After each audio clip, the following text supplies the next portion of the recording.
Napakasarap balikan ng mga lumang larawan, pero pag may alaalang hindi nagustuhan, pwedeng sunugin ito para hindi na mabalikan. At ang mga masasakit na larawan ng nakaraan ang magsisilbing kwento sa kasalukuyan. Ikaw kapuso, minsan mo na bang sinunog ang isang alaala? Para ang sakit na idinulot nito ay hindi mo na mabalikan pa.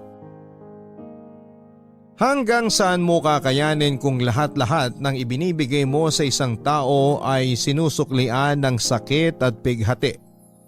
Papaano lalaban ang isang tao na wala namang ibang ginawa kung hindi ang magmahal ng sapat? Lahat ng bagay ay may limitasyon. Lahat ay nasasagad. May mga ugali ang bawat isa sa atin na hindi natin makikita hanggat hindi pa umaabot sa sukdulan ang nararamdaman. Maaring iba-ibang emosyon na ito depende sa tao. Pwede ding maging manhid kapag natuyo na ang damdamin. Pakinggan natin ang kwento ni Faye, isang babae na punong-puno ng pagmamahal na ibinuhos niya sa isang tao kahit na walang kapalit. Pagmamahal lamang ang kanyang hinihingi, yun lang ay sapat na. Alamin ang pinagdaanan ng isang tao na itinodo ang lahat para maipadama ang pagmamahal at kung paano naubos at nasagad ang kanyang pusong mapagbigay. Halina't makinig sa mga kwento ng pag-ibig, buhay at pag-asa sa nangungunang Barangay Love Stories. Dear Papa Dudut, matagal ko nang pinag-iisipan na magpadala ng email sa inyo pero ngayon lamang ako nakakuha ng lakas ng loob para balikan ang mga nangyari sa akin. Ilang taon na ang nakakalipas. Papa Dudo, tawagin niyo na lamang po ako sa pangalang Faye. Nag-decide ako na hindi sabihin ang tunay na pangalan ko at pati na rin ang mga taong kasama sa aking kwento dahil sa maraming kadahilanan at marahil ay sa kahihiyan na rin. 40 anyos na ako, single parent ako sa 2 kong anak na babae. Maliit pa lamang ang mga anak ko nang mawala ang dati kong asawa. Isa siyang bombero at lagi niyang inuuna ang iba bago ang sarili niya. Sa kasamaang palad, ang pag-uugali niyang yon ang pumatay sa kanya. Namatay siya ng dahil sa sunog. Dahil inuna niyang iligtas ang isang bata, madilim na bahagi po yun ng aking buhay na pilit kong kinakalimutan. Pag hindi ko ito ginawa ay hindi ko maitataguyod ang aking mga anak. Dinaan ko ang aking pagdadalamhati sa pagtatrabaho. Todo kayod ako para maibigay ang mga pangangailangan ng mga bata. Nagtrabaho ako sa isang restaurant sa May Manila. Nagsimula bilang service crew at bunga ng pagsisikap at sa awa na rin ng Diyos ay na-promote ako bilang manager matapos ang ilang taon. Wala naman ako naging problema sa trabaho. Pwera na nga lang sa isang kasamahan ko na si Lester. Security guard siya sa restaurant. At noong bago pa lamang siya sa trabaho ay napansin ko na ang malagkit at kung minsan ay nakakapikon na tingin niya sa akin. Tinanong niya ako kung pwede niya akong ligawan at agad-agad akong tumanggi. Araw-araw niya akong binabati at binibigyan ng pagkain kagaya ng siopaw, mamon at kung anong abot ng kanyang bulsa na pwedeng bilhin sa tapat ng bakery. Hindi naman umabot sa puntong nababastusan ako. At kahit papaano ay na-appreciate ko yung mga ginagawa niya. Pero ayoko po talaga sa kanya. Yun nga lang, hindi niya ako tinantanan, Papa Dudut. At dahil sa kakulitan niya at pagiging showy niya sa feelings niya para sa akin ay naging tampulang kami ng tukso. At umabot ito sa puntong naiirita na ako sa lahat ng ginagawa niya dahil nga napapansin na kami ng aming mga katrabaho.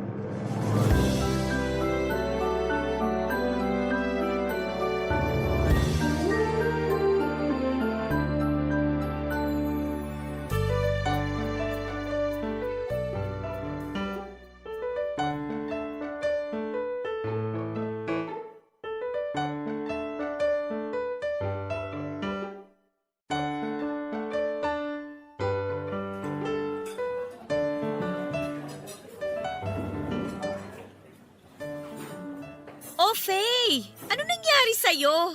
Ang aga-aga, haggard ha? Paano hindi ako mahahagard? Naglakad ako papasok dahil sa sobrang traffic.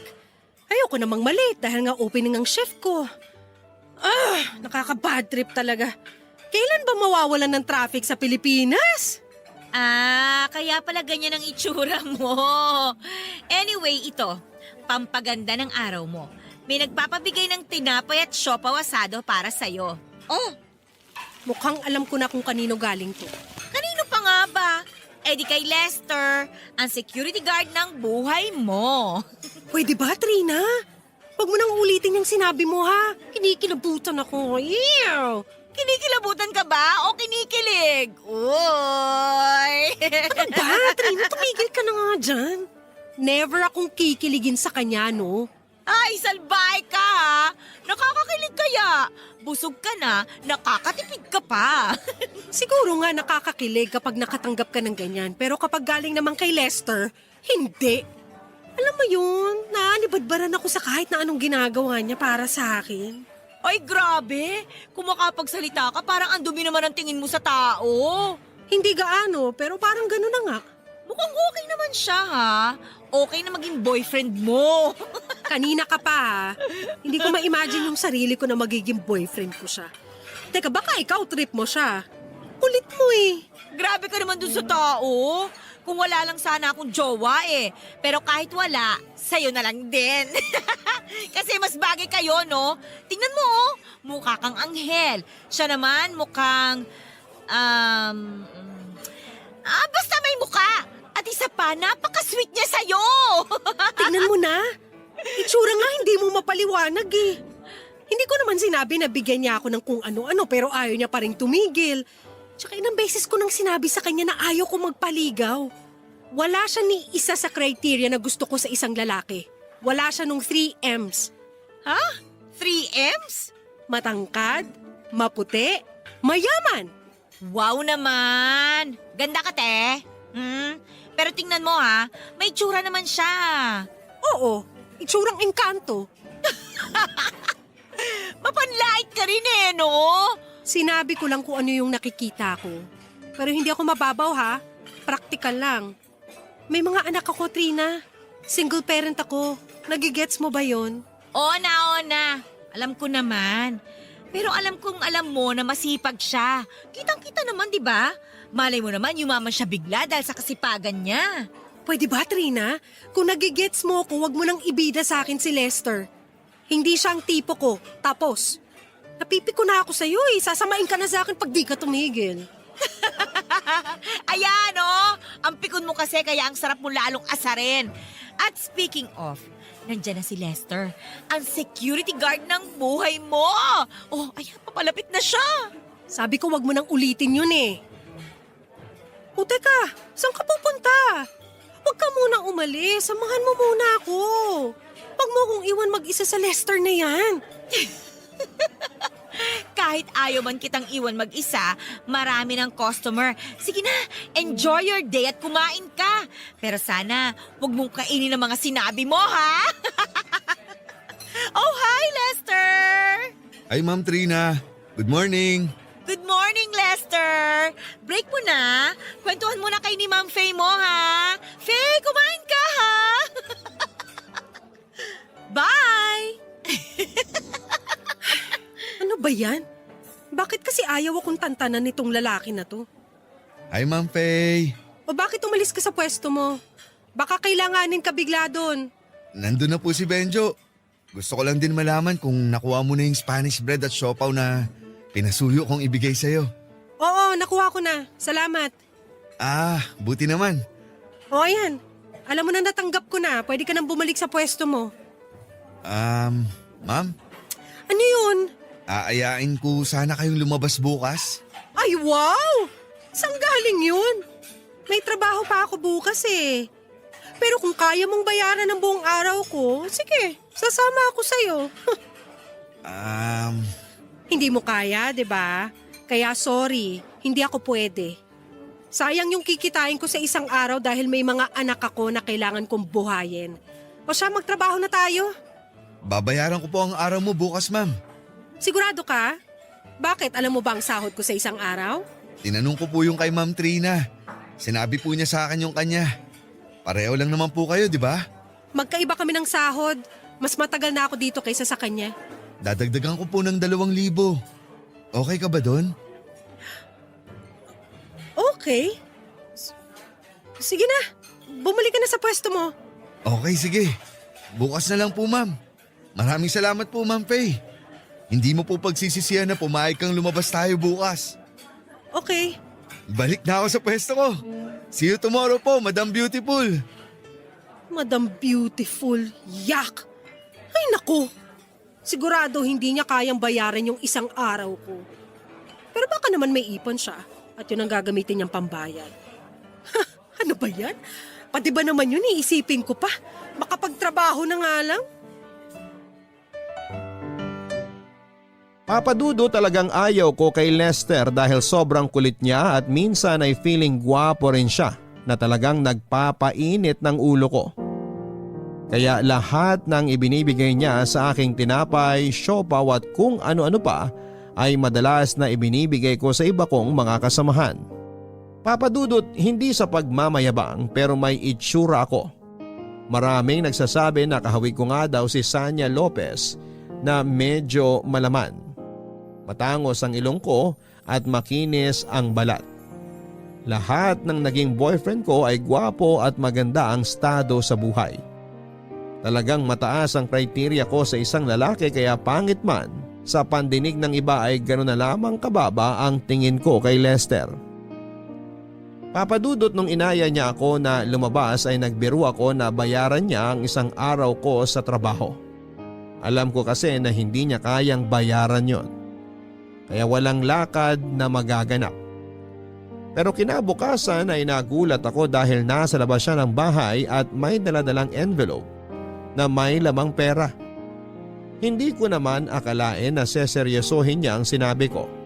At dahil na rin sa hiya ay pumayag ako na lumabas kami pero hindi ko kinuha yung pera. Hindi naman po ako ganong tao at nagkataon lang din na naka-leave ako sa trabaho ng araw na yon. Papadudot pumunta kami sa isang bar sa Malate. Kumain kami at uminom ng kaunti. Doon ay nakapag-usap kami ng maayos.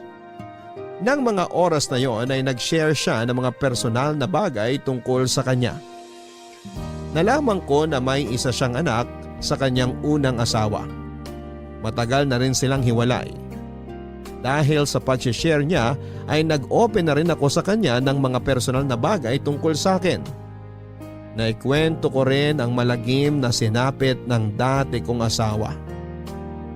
Naintindihan yung lahat ni Lester at kahit matagal ng panahon ang lumipas ay nalungkot pa rin ako pag naaalala ko yon. Pero nang gabing yon ay dinamayan ako ni Lester at nakaramdam ako ng ginhawa, Papadudot. Doon ko siya lalong nakilala. Bukod sa napakakulit niya, palabiro at mabait din naman pala siya, Papadudot. Nagkaroon din kami ng common ground. Yon ay ang pagmamahal sa mga kanya-kanya naming anak. Medyo nakonsensya ako sa mga ginawa ko sa kanyang pagsusungit at panlalait. Tama nga ang sinabi ni Lester. Hindi ako magsisisi sa pagpayag ko na sumama sa kanya. Masasabi ko na nag-enjoy naman ako sa oras naming dalawa.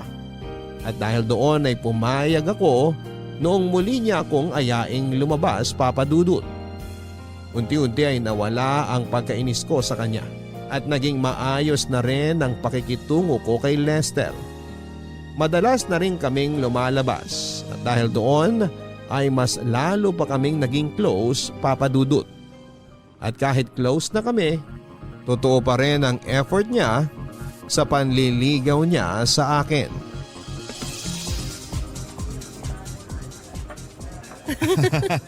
Palabiro ka talaga, no? Ang sakit na ng tiyan ko kakatawa dahil sa'yo. Gusto lang kita patawanin kasi nakakapawi ng pagod at stress pag nakikita kong happy ka. Nambola ka pa.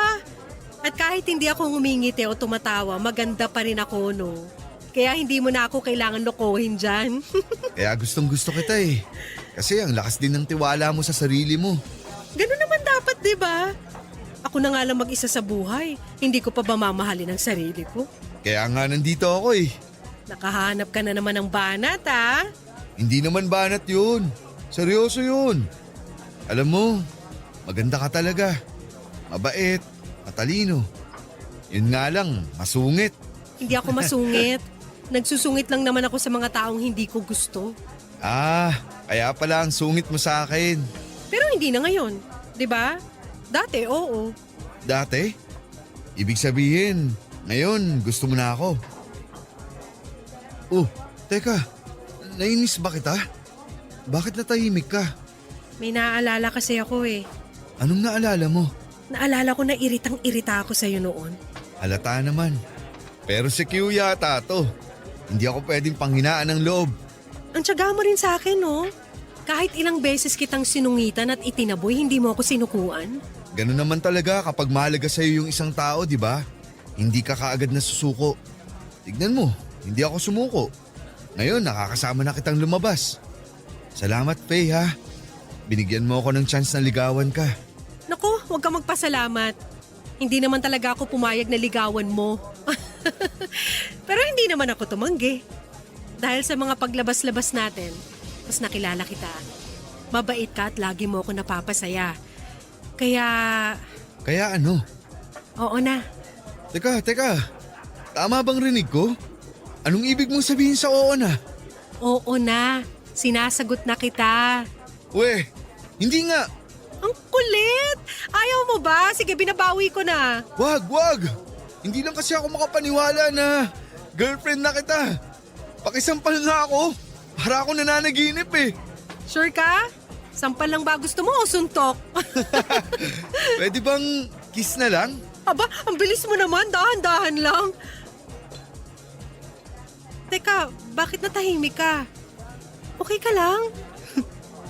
Uy, teka, umiiyak ka ba? Ang saya-saya ko talaga na tayo na, Faye. Kung alam mo lang, araw-araw ko pinagdarasal ang araw na to. Hindi ako makapaniwala. Parang nananaginip lang ako. Totoo bang ipinagdadasal mo na maging tayo?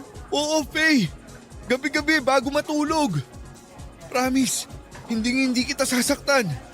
Ikaw lang ang laging magiging laman ng puso ko. Habang buhay kitang mamahalin. Pati ang mga anak mo, Faye. Mamahalin ko din. Sa tindi ng mga pinagdaanan ko dati, hindi ko alam na magmamahal pa pala ako ulit. Maraming salamat sa mga sinabi mo. Mahal kita, Lester. Papadudot, tama si Trina. Kinain ko lahat ng sinabi ko dati na hindi ako magkakagusto kay Lester. Napatunayan ko na mahirap pala talagang magsalita ng tapos dahil mahirap sabayan ang tadhana pag tayo'y pinaglaruan. Kung kahapon ay umiiyak ang isang tao dahil sa problema at pagsubok, maaring bukas ay luluha na siya dahil sa tuwa.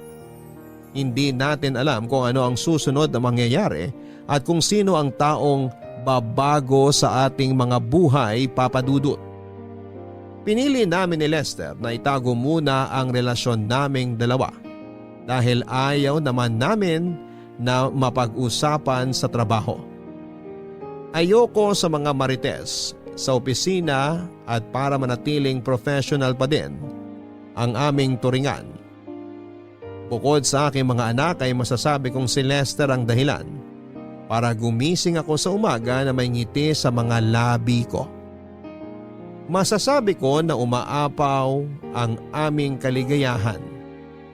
Araw-araw kong nararamdaman ang pagmamahal ni Lester at dahil dito hindi namin napansin na ang unang linggo namin bilang magkasintahan ay tumagal na ng buwan.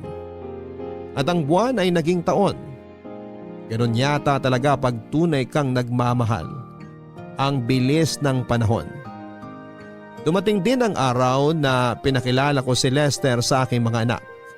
At dahil meron ngang anak si Lester ay mabilis niyang nakapalagayan ng loob ang mga ito. Naging magkasundo sila at dahil dito ay sinubukan namin ni Lester na buksan ang susunod na kabanata ng aming buhay. Yon ay ang tumira na sa iisang bubong.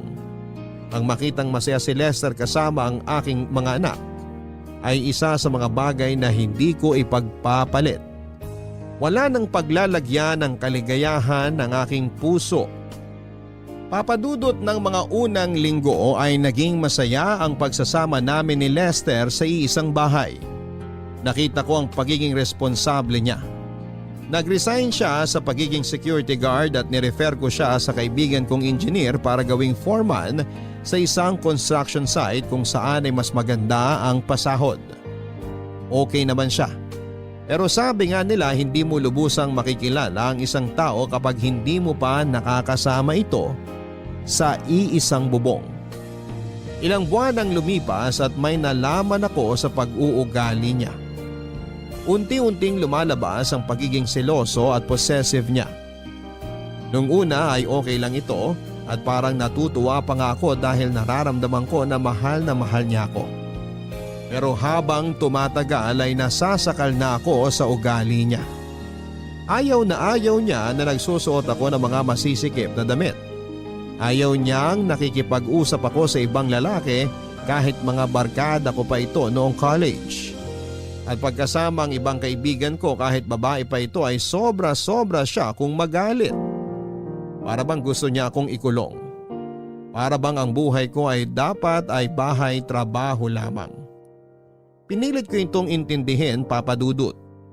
Pinilit kong alamin kung saan siya nanggagaling. Minsay hindi ko maintindihan pero dahil mahal naman namin ang isa't isa, alam kong malalampasan namin ang kapirasong pagsubok na ito. Isang Biyernes ng gabi ay nagset ng lakad ang mga kaibigan ko. Sumama ako sa kanila lalo na't despedida ng isa dahil mag-iibang bansa na. Nagpaalam naman ako kay Lester at alam kong hindi niya yon nagustuhan. Pero wala din siyang nagawa dahil may duty pa siya sa trabaho noon. Kasama ko din naman noong gabing yon si Trina, yung dati naming kasamahan sa trabaho. At gaya ng dati ay ibiniling ko ang mga anak ko sa kapitbahay habang wala pa kami ni Lester sa bahay. Kumbaga ay naisa sa ayos ko naman ang lahat bago ako umalis. Kaya sigurado akong maiintindihan ito ni Lester, Papa Dudut. Sir, dyan lang ako sa tabi ng poste.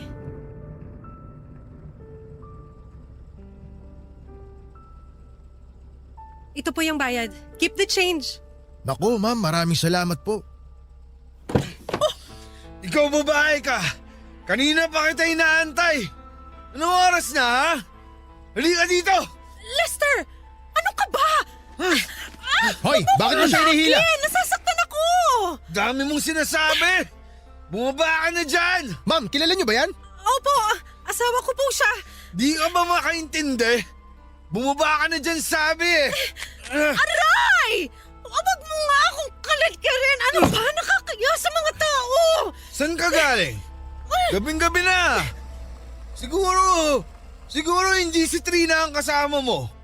May kasama kang ibang lalaki, no? Wala! Ano ka ba? Si Trina lang ang kasama ko. Tumigil ka na nga. Nakakaya sa mga kapitbahay natin. Hindi ako naniniwala sa'yo. May iba kang kasamang lalaki. Anong ginawa nyo? Nag-check-in ba kayo kaya ginabi ka ng uwi? Ang dumi ng isip mo. Paulit-ulit ko sasabihin sa'yo, si Trina at si Paula ang kasama ko. Lumabas lang kami dahil paalis na si Paula. Flight na niya sa Lunes papuntang Dubai. Akala mo ba maniniwala ako sa sinasabi mo? Hindi mo ako maluloko, Faye. Akin na yung cellphone mo. Ano? Bakit? Akin na sabi. Oh, ito na. Sige, tingnan mo. Si Trina lang talaga yung kasama ko. Tingnan mo pa yung mga chat namin. Pati yung gallery, tingnan mo. Pati sa stories ko, makikita mo ron. Para tumigil ka na sa pambibintang mo. Siguro binura mo ng mga picture at text nyo ng lalaki mo. Kaya hindi ko makita rito. Wow! Ibang klase ka din, ah. Kung ayaw mong maniwala sa akin, bahala ka sa buhay mo. Papasok na ako sa bahay. Tinatamad ako makipagtalo sa'yo. Alam mo, ang ayaw ko sa lahat, yung tinatalikuran ako. Ito ang bagay sa malanding babae na katulad mo! Aray ko! Bakit mo ako pa! Aray! Kulang ang sampal at sabunot sa'yo! Dapat sa'yo! Sinesinelas sa mukha para magtanda! Ha? Sinungaling! Malandi! Ito, para magtanda ka! Landi mo! Pag mo ako sampalin ang tsinelas mo, nasasaktan na ako! Ako ang magsasabi kung kailan ako hihinto! Halika! Halika rito! Saan mo ako dadalhin? Aray! Aray, huwag mo akong atakin. Please, ano ba? Dalian mo! Doon tayo sa sofa! Maawa ka! Huwag mo na ako saktan! Tama na! Sige! Dumapa ka dyan!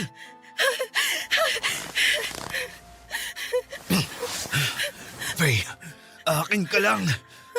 Akin ka lang! Hindi ako papayag na maagaw ka ng iba!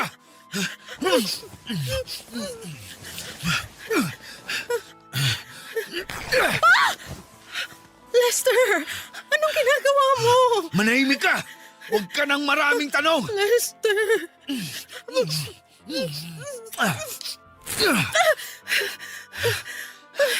Mas maganda ka talagang tignan pag nakaubad ka eh.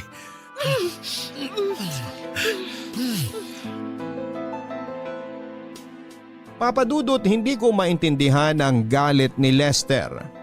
Doon niya ako unang sinaktan ng pisikal at takang-taka ako kung bakit gano'n na lamang ang pangbibintang niya sa akin na may kasama daw akong ibang lalaki.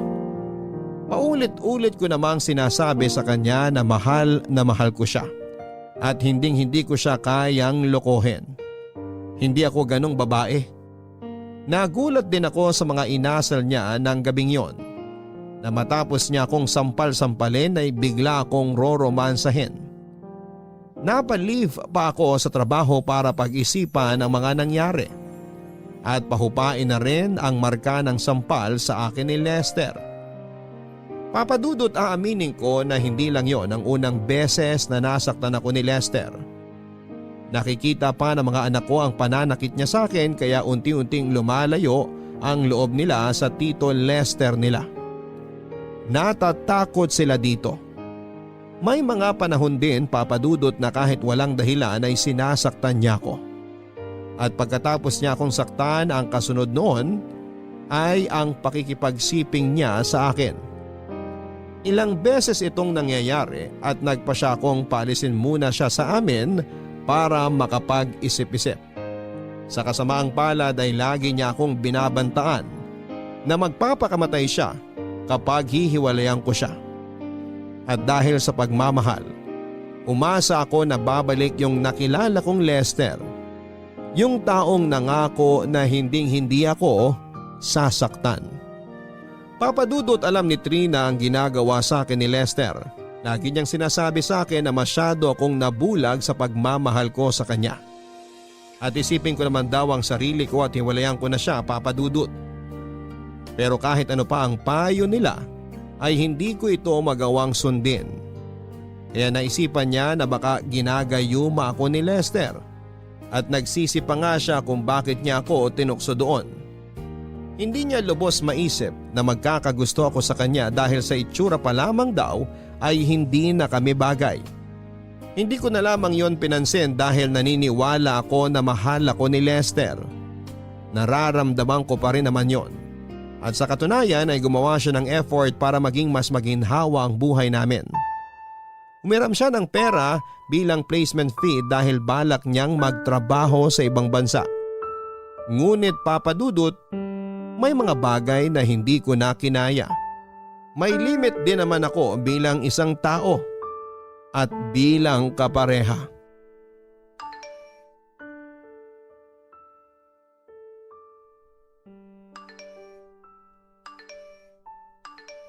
Oh, naiwan ni Lester tong phone niya. Parang sunod-sunod ang nagme-message ah. Sino ba to? Anton? Hindi niya nabanggit na may kaibigan din pala siyang Anton. Imposible naman si Anton to na kaibigan ko. Kasi bakit hindi na lang siya sa akin dumiretso nag-text? Basahin ko nga itong mga text niya. Sumunod ka sa usapan na gagamitin mo lang siya, ha? oras na malaman kong ipagpapalit mo ko sa losyang na Faye na yan, iiwanan ka talaga namin ng anak mo? Walang iya ka, Lester. Akala ko hiwalay ka na sa asawa. Faye, mahal. Naiwan ko ba dito yung... Lester! Aminin mo nga sa akin! Hiwalay na ba kayo ng dati mong asawa? Ha? Anong pinagsasabi mo? Sagutin mo yung tanong ko! Hiwalay na ba kayo o hindi pa? Hiwalay na kami. Ano na naman bang problema mo? Huling-huli ka na! Sinungaling ka! Anong sinungaling? Hiwalay na kami. Bakit mo ba tinatanong? Sinabi ko na sa'yo, matagal na kaming hiwalay. Kung gagawa ka ng kalokohan, lagyan mo ng password ang cellphone mo! Ayan! Uy! Gaano mo na ako katagal niloloko, ha? Ang kapal na mukha mo! Faye, hayaan mo muna ako magpaliwanag. Halika dito. Yayakapin muna kita para kumalma ka. Huling-huli ka na! Anong ginawa ko sa'yo para tratuhin mo ako ng ganito? Binigay ko sa'yo lahat!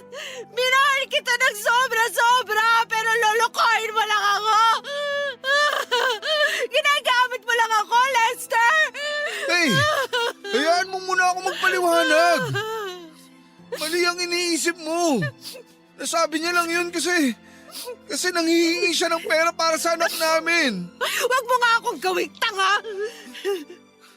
Kaya pala minsan, para usal lang ang tingin mo sa akin. At kung hingan mo ko ng pera, akala mo may patago ka? Tapos na tayo! Ilalabas ko na lahat ng gamit mo. Kahit kailan, hindi ka na makakaapak dito sa pamamahay ko! Hindi! Hindi ako papayag! Magpapakamatay ako pag nawala ka! Eh di magpakamatay ka! Sa tingin mo makukonsensya pa ako? Ginawa mo na akong ATM, ginawa mo pa akong kabit? Hindi ako nagbibiro, Faye! Magpapakamatay talaga ako! Gawin mo ako anong gusto mo! Lumayas ka sa pamamahay ko! Layas! Sabing lumayas ka na! Papadudot, napakasakit na malaman na lahat ng sakripisyo, pag-unawa at pagmamahal ko na ibinigay ko sa kanya ay binaliwala niya lamang dahil niloloko niya lamang ako noong simula pa lamang. Kaya naman nag-decide ako na makipaghiwalay na kay Lester. Ngunit papadudot, tinext ako ng mga kamag-anak niya at sinabi na magpapakamatay nga si Lester. Aaminin ko na mahal ko pa rin siya. Ayokong mawala siya kaya kung totoo man o hindi ang sinasabi nila, ay pumayag ako na makipagbalikan sa kanya. Muli po ay kinain ko na naman ang mga sinabi ko. Pero marami nang nag-iba sa aming pagsasama. Sobrang laki ng pagbabago ni Lester.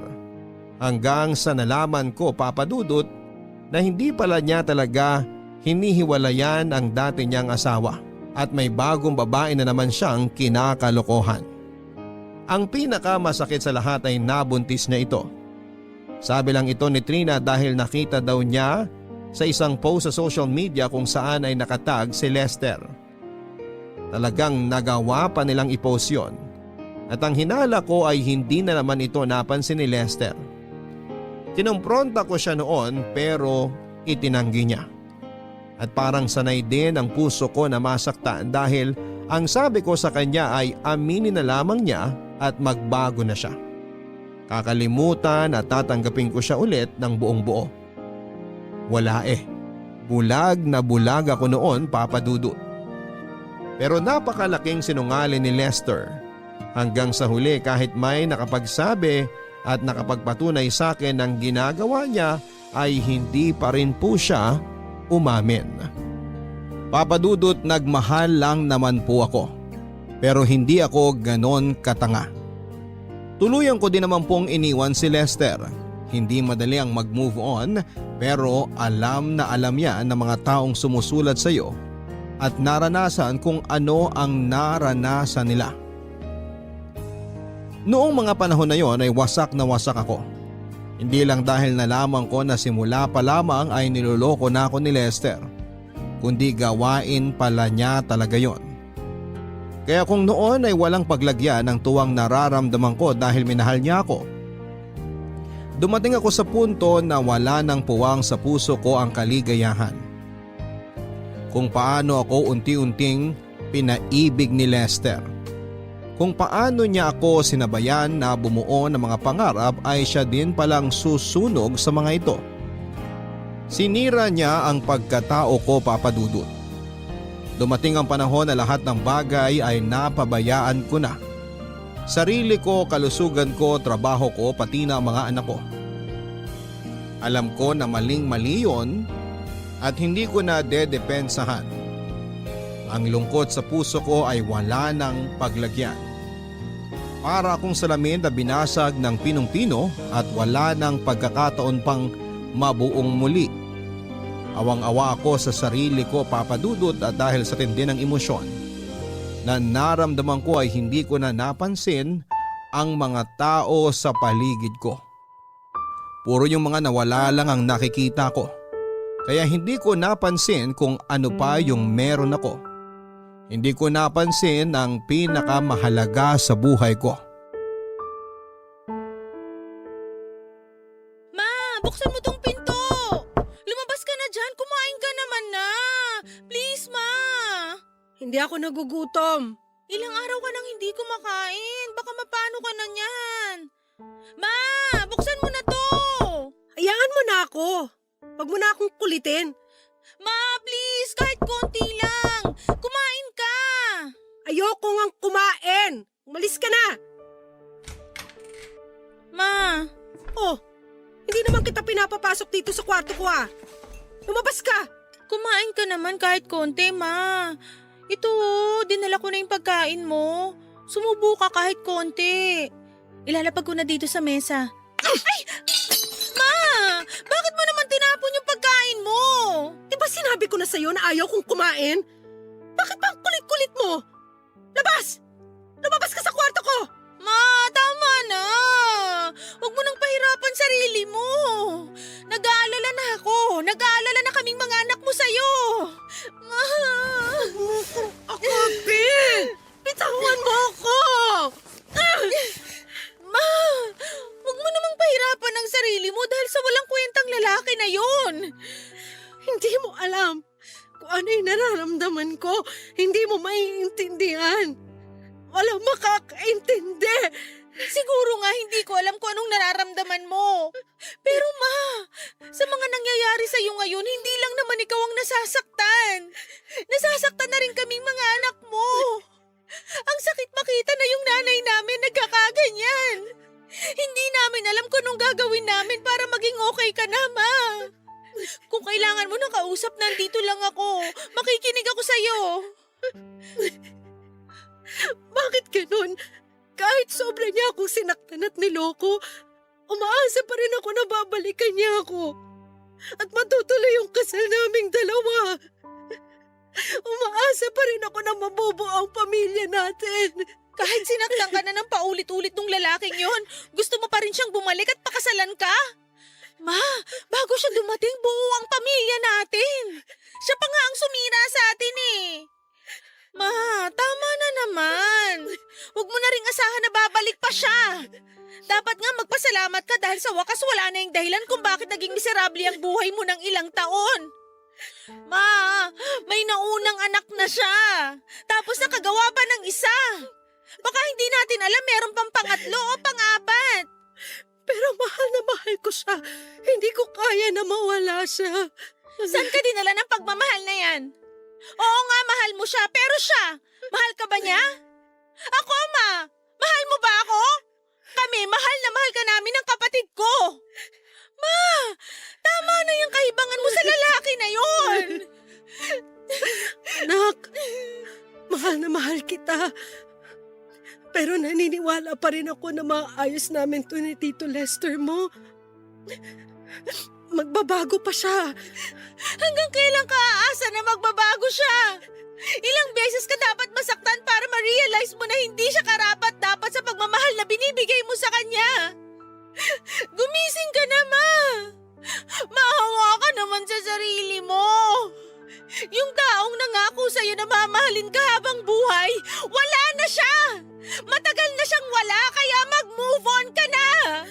Hindi ganun ganong kadaling kalimutan ng isang tao na nagparamdam sa'yo kung paano magmahal ulit. Kung kaya ko lang iwan siya, matagal ko na ginawa pero hindi! Hindi! Hindi ko talaga kaya! Ma, lahat ng nangyayari sa atin may dahilan. Kung may mawala sa atin, dahil yun ang makakabuti para sa atin. At ma, nandito kaming mga anak mo. Ang pagmamahal namin, sa'yo lang namin binibigay. Ibubuhos ko lahat para sa'yo at sa kapatid ko. Ma, kung kailangan kong tumigil sa pag-aaral, gagawin ko. Kung hindi ka pa talaga makakapagtrabaho, ako na muna. Anak! Ma, kung umaasa ka sa kanya, meron ding umaasa sa'yo. Kami yun ang kapatid ko. Pero dahil nandiyan ka sa sitwasyon na yan, iniintindi ko. Nanay kita, ramdam ko ang sakit kahit sabihin mong hindi ko naiintindihan. Walang dapat intindihin dahil kitang-kita ko ang nangyayari sa nanay ko. Tinuruan mo kami kung paano magmahal, kaya siguro ganito ako sa'yo ngayon. Mahal na mahal ka namin, Ma. 3 lang tayo sa buhay bago siya dumating at kinaya natin. Huwag nating hayaan na tayong 3 ang masira. Chloe, hindi ko alam kung paano magsimula. Kailangan natin magsimula kahit paunti-unti ang usad. Simulan mo sa paglabas ng kwarto at sa kumain ng hinanda ko para sa'yo. Anak, salamat.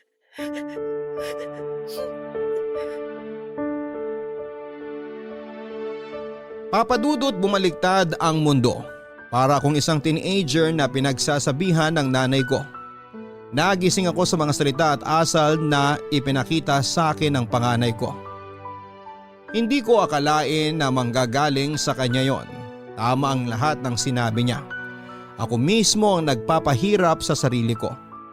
At dahil doon ay pati ang mga anak ko ay nahihirapan na rin. Tinanggal ko na sa utak ko ang tanong na kung bakit ang dating masayang relasyon ay nauwi sa matinding pasakit. Ang mga anak ko ang nagpakilala sa akin kung anong klaseng tao pala ang kinakasama ko. Akala ko ay lubusan ko nang kilala si Lester pero hindi pala, Papadudot. Sobrang nag-iba na ang ugali niya. Ibang-iba sa ipinapakita niyang ugali sa akin at pinaparamdam niyang pagkalinga noong unang buwan namin. Pinarealize sa akin lahat yon ng mga anak ko. Papadudot, sa tulong nila ay unti-unti kong inayos ang sarili ko. Pinalik ko ang dating Faye na masigla, masiyahin at nagsimula na ang healing process ko. Papadudot, dumating ang panahon na kailangan ko nang mamili kung mananatili o magpapatali ba ako sa aking nakaraan o susulong at haharapin ko ang mga susunod na kabanata ng aking buhay. Kaya na-realize ko na hindi ako ang dapat na malungkot sa pagkawala ng isang tao na hindi naman talaga ako minahal at pinahalagahan. Si Lester ang dapat na malungkot dahil nawala ang taong nagmamahal sa kanya ng sobra. Tama ang mga anak ko. Hindi ko kailangan ng pagmamahal ni Lester. Sapat na ang ibinibigay sa akin ng mga anak ko. Nawala ang usok na nagpapalabo sa utak ko. Naging malinaw na sa akin ang lahat, Papadudot. Papadudot, lumipas ang ilang buwan at naging normal na ang takbo ng aming buhay. Nakakapasok na akong muli sa trabaho at sabi ko nga kanina, para akong salamin na durog na durog. Pero pinilit akong mabuo ng aking mga anak at masasabi ko na buong buo na akong muli. Pero gaya rin ng salaming pinilit na muling buuin, may lamat na ako at hindi na brand new. Pero okay lang yon.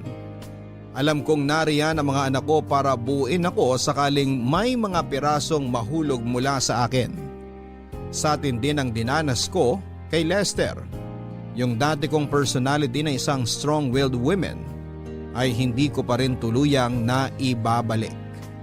Minsay umiiyak ako pero sinisigurado ko na hindi ito malalaman ng mga anak ko.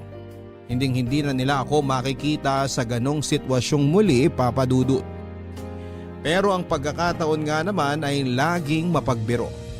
Yung akala mong kaya mo na ang lahat, yung akala mong makakabangon ka na, yung akala mong makakapag-move on ka na ay akala lang pala. Puno ng sorpresa ang buhay. Minsay masaya ito gaya ng isang birthday surprise. Pero minsan hindi po ito maganda. Masalimuot at nakakawala ng gana. Aaminin ko na dahil sa mga nangyari ay handa ako sa kung anumang ibato sa akin ng buhay. Hindi man ako kasing lakas kagaya ng dati, alam kong may suporta na ako sa ngayon sa katauhan ng mga anak ko. Handa akong harapin ang lahat basta nasa tabi ko sila, Papa Dudut. Chloe, may kumakatok sa pintuan. Tignan mo nga kung sino yon. Okay, Ma.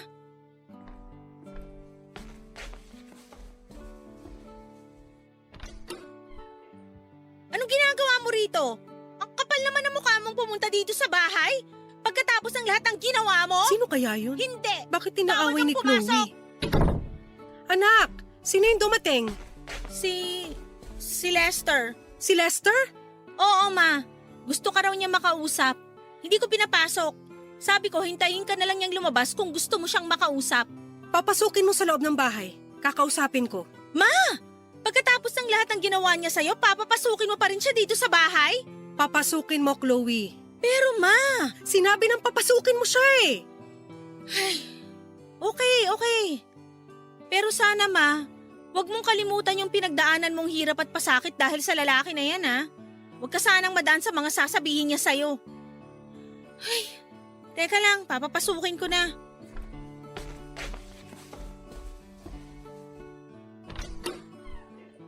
Pumasok ka na daw. Salamat, Chloe. Huwag ka magpasalamat sa akin. Kung ako ang masusunod, hindi kita papapasukin. Chloe, pumasok ka muna sa kwarto mo. Sige, Ma. Faye, Bakit pumunta ka rito? Anong kailangan mo sa akin? pumunta ako dito para humingi ng sorry sa mga nagawa ko. Sorry? Okay, sige. Hindi kita pinapatawad. Umalis ka na. May kailangan ka pa ba? Faye, sa lahat ng nagawa ko sa'yo, alam ko na hindi sapat yung sorry. Pero sana may natitirang pagpapatawad pa rin dyan sa puso mo. Faye, nagsisisi na ako sa mga nagawa ko sa'yo. Hindi naman mawawala yung kakayahan na magpatawad. Pero binibigay lang yon sa mga taong karapat dapat bigyan at hindi ka kasama ron, Lester. Ano bang dapat kong gawin para mapatawad mo lang ako? Lahat gagawin ko. Wala kang dapat gawin dahil huli na ang lahat para dyan. Ang nakakatawa pa, yung itsura mo ngayon, ganyan-ganyan ang itsura ko nung paulit-ulit mo akong niloloko. Pero hulaan ko, iniwan ka na ng totoong asawa mo? O yung kabet? Nakakalito na eh. Please, Faye. Kailangan ko lang ng kapatawaran mo. Lester, pagod na ako sa lahat. Pagod na akong magpatawad. Pagod na akong Faye, wala na yung mag-ina ko. Patay na sila. Ano? Teka, ano nangyari? Kailan? Sinong mag-ina ba Yung yung... una kong asawa. At sila lang naman talaga. Sila ang buhay ko. Yung sinabi mong nakita mo na babaeng nabuntis ko. Iniwan ako noon. Pinirahan lang ako. Hindi na nagparamdam ulit. Oh, Faye. Karma ko to. Kaya wala na akong hihingin sa'yo. Hindi pera. Hindi ang pag-ibig mo. Kapatawaran mo lang, Faye. Yun lang ang kailangan ko para matahimik na ako. Lester, hindi ko alam kung anong sasabihin ko. Faye, pumasok ako nung araw na yun sa trabaho. Nakatanggap ako ng tawag na nasusunog ang tinitira naming apartment. Faye, nasunog ang mag-ina ko. Ako lahat ang may kasalanan. Pero hindi nila deserve yun. Lalo na yung anak ko. Matanda lang ng ilang taon si Chloe sa kanya. Lori! Lori, anak ko. Tahan na, Lester. Walang-wala na ako, Faye. Wala akong trabaho. Wala akong bahay. Wala na ang mag-ina ko. Lester.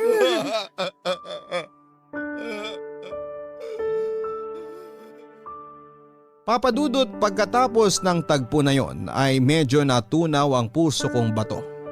Pero dahil sa mga nangyari kay Lester, lalo na ang pagkawala ng kanyang mag-ina ay wala akong naramdaman kundi matinding awa. Napakasakit naman talaga noong pangyayari na yon kahit kanino. Kitang-kita ko ang pagsisisi sa kanyang mga mata. Ang matinding pagkadurog ni Lester ay pwede kong tratuhin at tagumpay ko sa lahat ng pasakit na ibinigay niya sa akin. Sa mga araw, buwan at taon na pinagloloko niya lamang ako. Sa kanya na mismo nang galing yon na yun na ang karma niya. Pwedeng isipin ng marami na dapat lang kay Lester ang mga nangyari sa kanya pero hindi deserve ng mag-ina niya ang malagim na trahedyang tumapo sa buhay nila. Papadudot, may mga tao sa buhay natin na kailangan nating i-let go. Masasabi kong nagawa ko na ito, Papadudot, na let go ko na si Lester. Masasabi kong nakaganti na ako kahit ayoko namang gumanti. Pero parang hindi tama. May malaking butas sa puso ko at ramdam ko ang bigat noon. Inisip ko na ang butas ng puso ko na yon ay mapupunan ni Lester. Oo, Papadudot. Tinanggap kong muli si Lester at wala na siyang titirhan kaya pinatira ko muna siya sa bahay pansamantala hanggang sa makahanap siya ng lilipatan. At syempre para mangyari ito ay kinailangan niya ng trabaho. Pinasok ko siya sa kakilala ko bilang security guard muli. Kung ano siya noong nakilala ko noon ay unti-unting bumalik yon. Unti-unting bumalik ang Lester na nakilala ko. Hindi pabor ang mga anak ko sa naging desisyon ko pero dahil malambot din ang puso nila sa akin, sa kanilang ina, alam kong naintindihan din naman nila ako at kailangan nila itong maintindihan. Faye, luto na yung pansit at fried chicken. Pwede na kayong bumaba ng mga bata. Okay, sige, pababa na.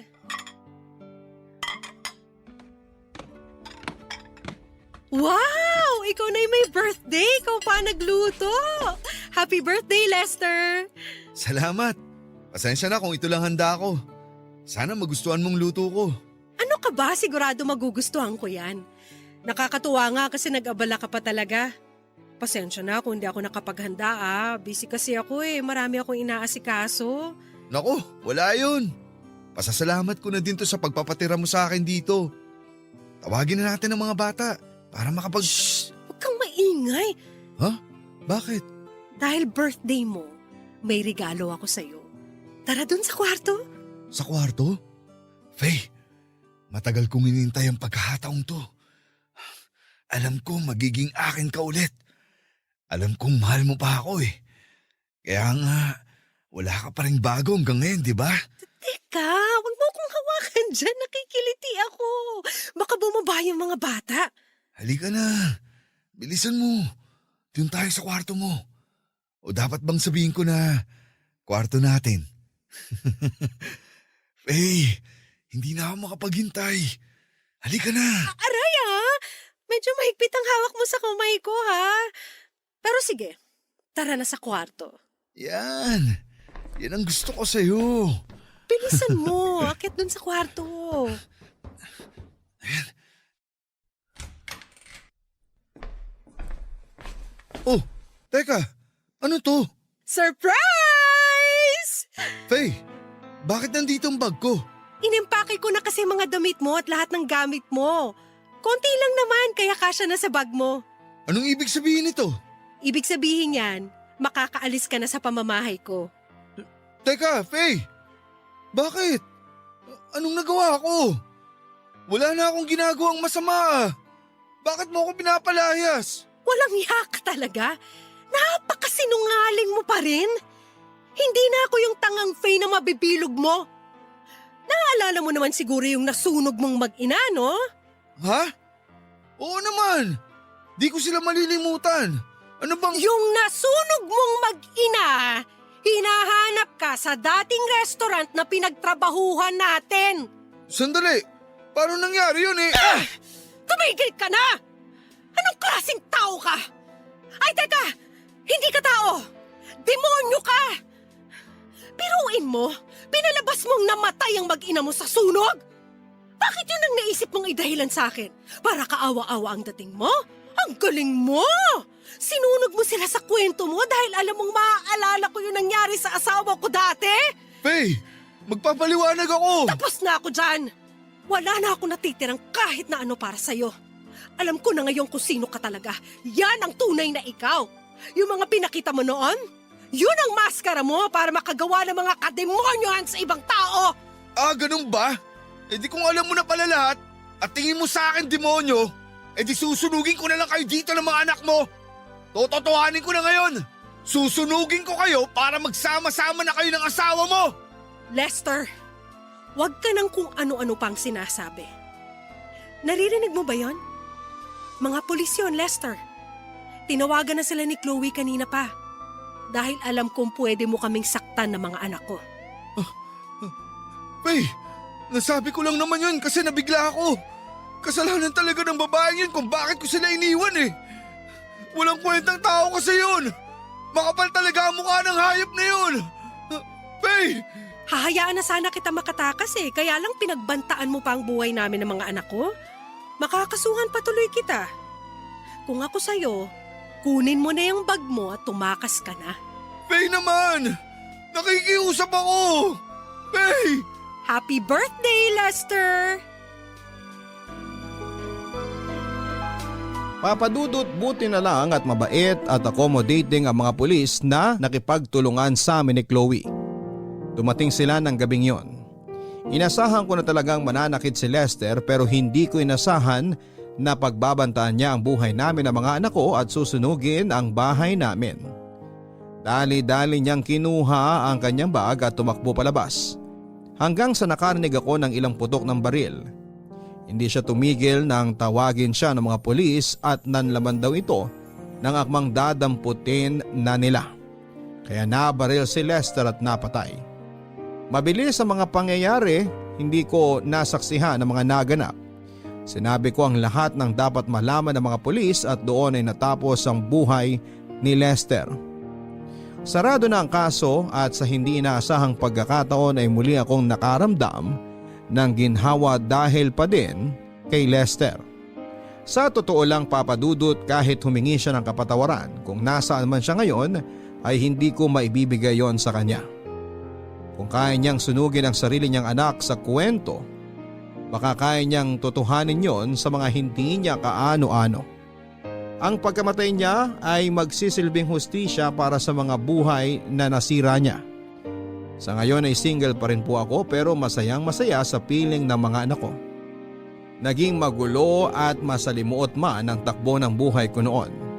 Tahimik at komportable na ito sa ngayon. Nakakatulog kami ng mahimbing sa gabi dahil alam kong may isang nabawas na masamang tao sa mundo. Maraming salamat po sa pagbasa ng email ko, Papa Dudut, at sa ating mga kabarangay. Salamat po sa inyong pakikinig. Sana po ay may napulot po kayong aral sa kwento kong ito. Ang inyong kabarangay forever, Faye. Hindi palagi masaya ang buhay pero kaya natin itong subukan. Sadyang may mga tao lang na gagawin ng lahat para makapanglamang. At kadalasan ay nauuwi ito sa kapahamakan. Pinatibay ka, Faye, ng mga masasakit na pangyayari sa iyong buhay. Tama yan, nasa anak mo paikutin ang iyong mundo at ituro mo ang mga tama na natutunan mo sa buhay. Maaring wala na si Lester ngayon pero sana ay magkaroon ng kaunting pag-asa ang iyong puso na patawarin mo siya. Maaring hindi ngayon pero sa mga susunod na panahon.